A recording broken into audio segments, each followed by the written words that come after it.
एक ने कहा कि हमने आपको जान लिया। नहीं भाई, नहीं जान सकते।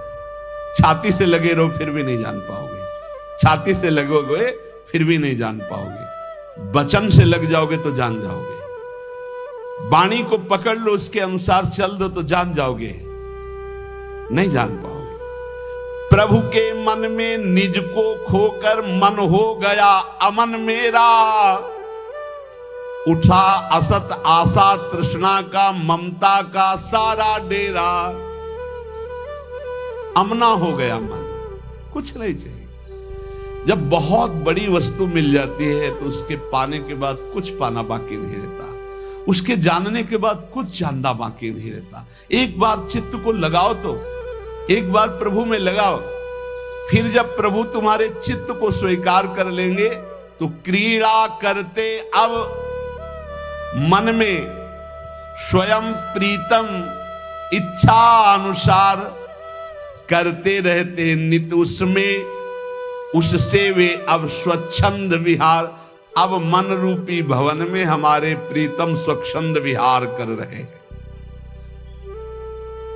जितनी भी मलिनताएं थी, जितनी भी इच्छाएं थी, वो प्रभु से विमुख होने के कारण, और जब प्रभु पधारे मन में सब अपने आप क्रियाएं वैसे ही हो रही।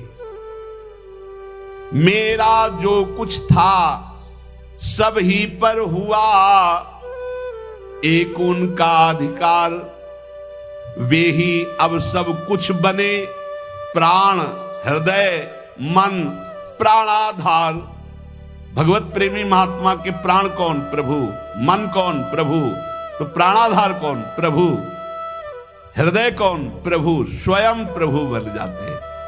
रहे कहीं भी कैसा भी यह देह पांच भौतिक सविकार, सविकार, मैं उनमें वे मुझ में, वे मैं नित्य निरंतर एकाकार, ये भावदेह में पहुंचने की स्थिति है। मेरे द्वारा बोल रहे हैं केवल मेरे श्री भगवान, मेरे द्वारा छेड़ रहे हैं वे मीठी मुरली की तान।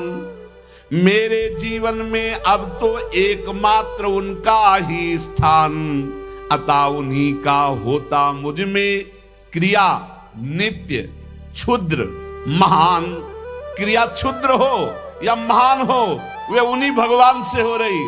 अब मैं मेरा कहीं अस्तित्व नहीं रह गया।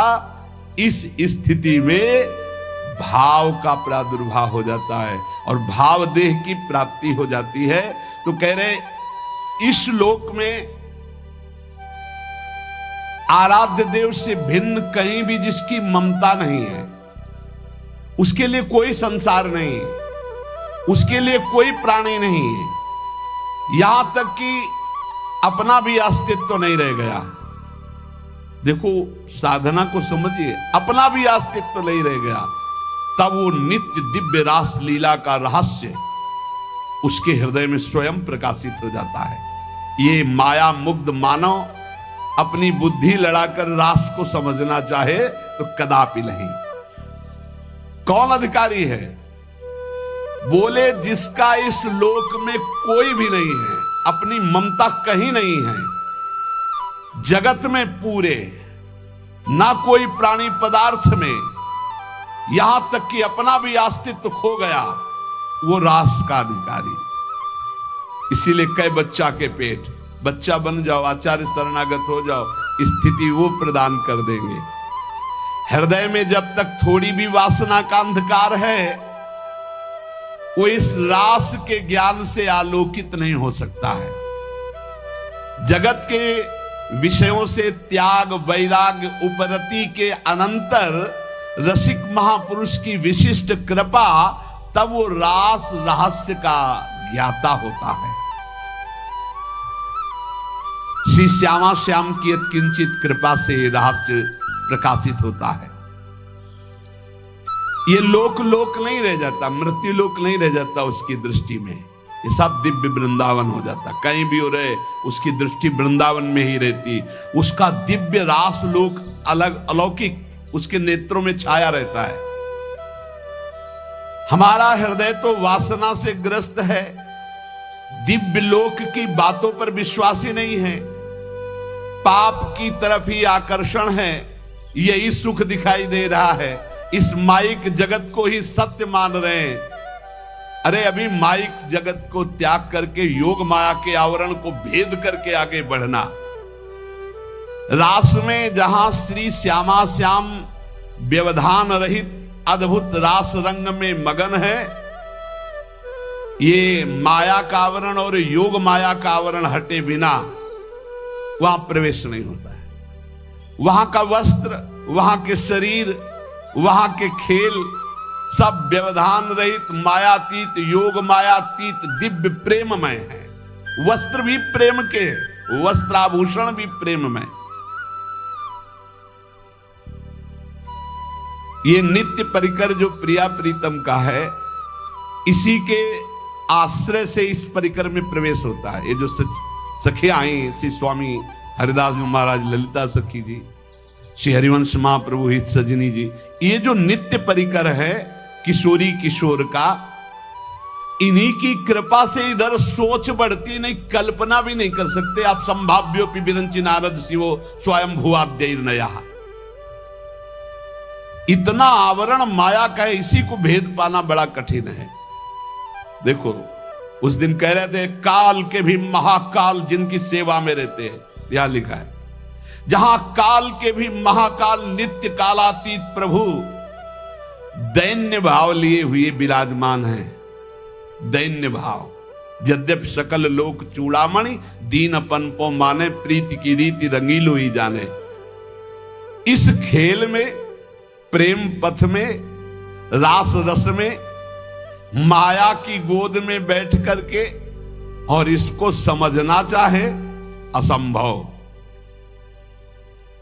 बिना ब्रजरज का सेवन किए, बिना ब्रजरज उपासक रसिकों का संग किए हम सोच भी नहीं सकते कैसे रास का क्या स्वरूप है।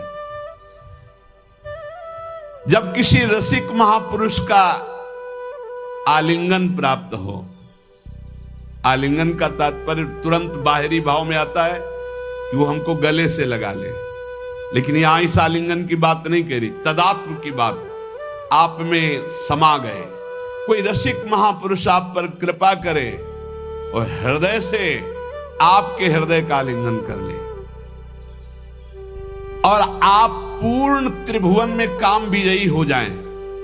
कोई त्रिभुवन में मृत्युलोक की सुंदरता, क्या देव गंधर्व लोक की भी सुंदरता, ब्रह्मलोक की भी सुंदरता आपको आकर्षित न कर पावे। इस कोटि का वैराग्य जहां यत किंचन मात्र ब्रह्मलोक तक का कोई भी भोग आकर्षण न पैदा कर पावे, वो इस मलिन माया को पार करके ठीक उस रास लीला परम धाम की तरफ जाने का अधिकारी होता है। कितनी ऊंचाई चाहिए, इसीलिए बच्चा बन जाओ।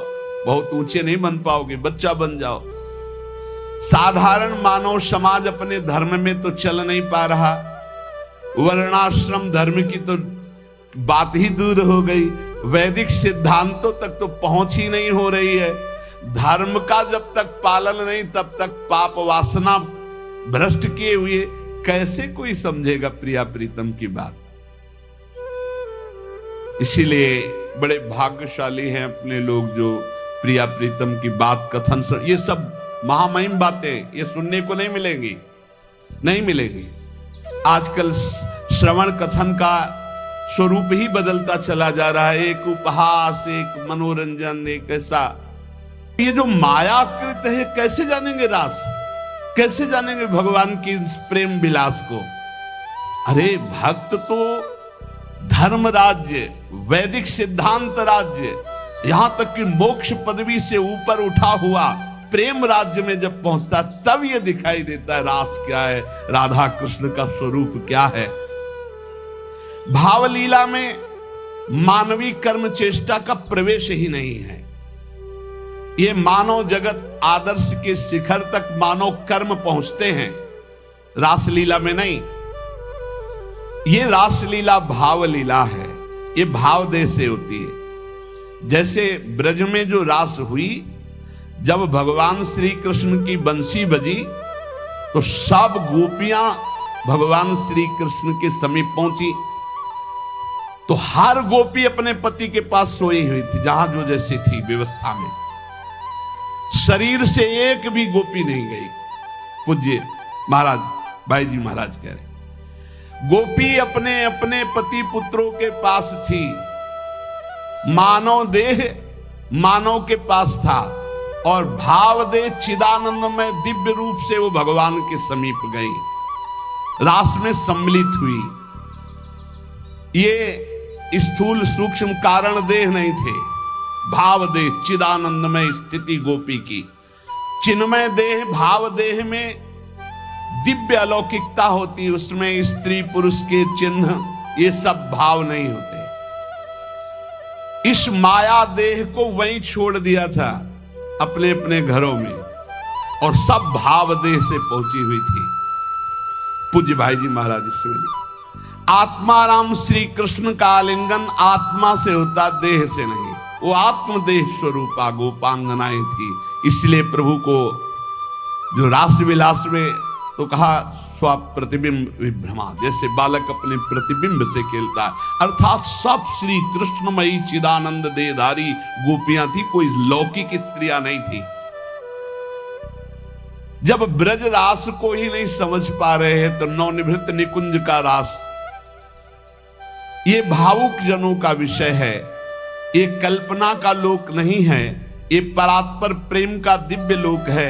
इसलिए हमारी प्रार्थना उन प्रेमी उपासकों से है कि ऐसे बहिर्मुख जनों का, ऐसे बहिर्मुख व्यवहार का, ऐसे बहिर्मुख वार्ता का त्याग करके अपने भाव को बचाते हुए बहुत ऊंचाई पर प्रभु ने घसीट लिया है प्रिया प्रीतम की उपासना।